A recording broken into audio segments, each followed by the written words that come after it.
So Jesus just got off a boat. Him and his disciples had crossed over a lake, probably tired, probably just chilling.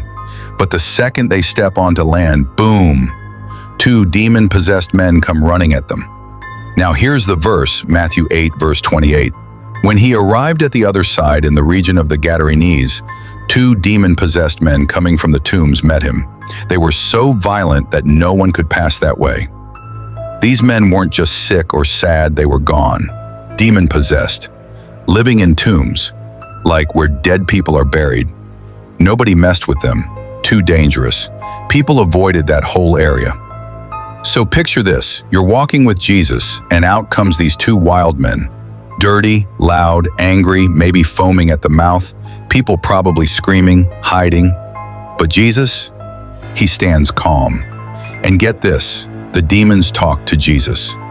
They know exactly who he is, like no introduction needed. They're like, "What do you want with us, Son of God? Have you come here to torture us before the appointed time?" Yeah, that's deep.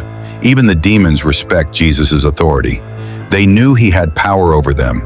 That's not just church talk, that's real spiritual authority. One word from Jesus and they're done.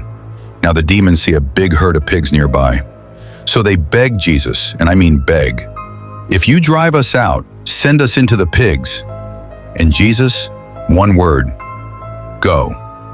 That's all it took. One word. Boom.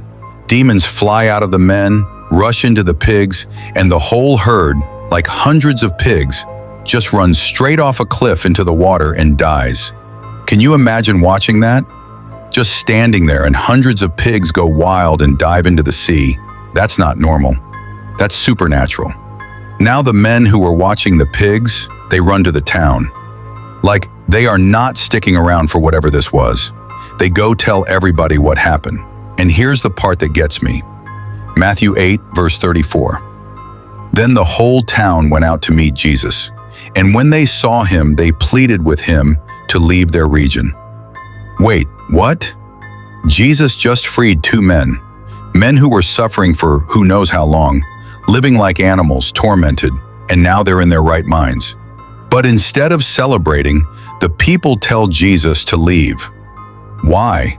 Maybe it scared them. Maybe losing the pigs hit their wallets. Pigs meant business, money, survival. Whatever it was, they saw what Jesus did, and they got uncomfortable. And honestly, that still happens today. Jesus shows up, he starts healing, fixing stuff, but not the way we expect.